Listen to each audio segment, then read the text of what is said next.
The book is about what do red look like at the national level. Because a lot of the talk so far has been about the global architecture, how it's going to be funded, the institutional setup at the global level.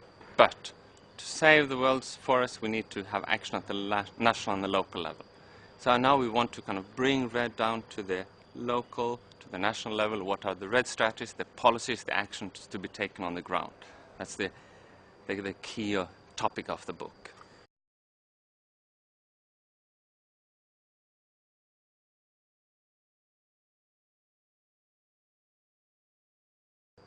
They do vary, and of course there's no blueprint recipe for how to do red. At the same time, I think it's also very much a lot of valuable lessons to be learned by looking how different countries found different solutions. The countries can learn from each other, and there are valuable lessons. I think a lot of the time red is presented as something very new. And in one way it is. The key is this performance-based payment. You want to incentivize, you want to compensate those that use the forest for taking better care of it, for not cutting it down, for keeping it, to have the carbon stored in the trees.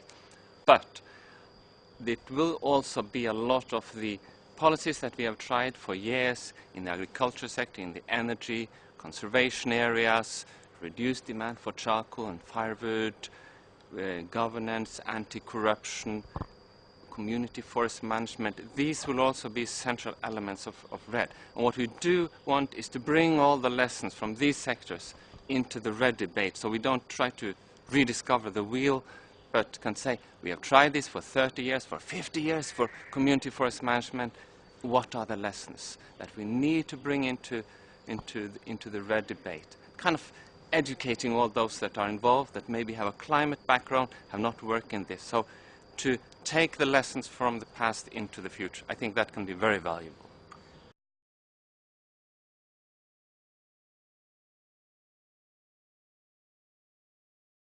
The problem with, I think we're facing the dilemma, it's where you need the action is where you have weak governance systems, corruption, far away places where it's hard for kind of government policies and interventions to reach. That's where the deforestation hotspots are and most difficult to work.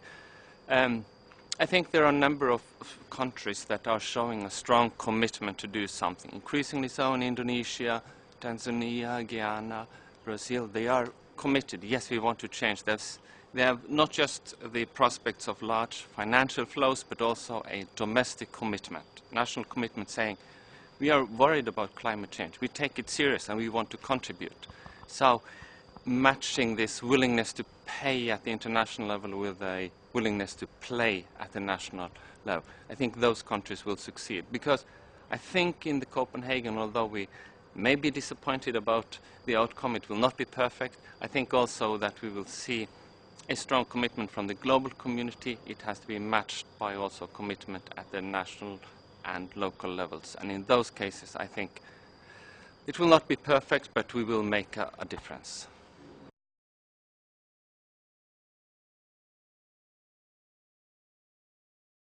I'm worried, 5-6 degrees with a business as usual, the possibility for maybe even further, it can be a catastrophe for billions of people.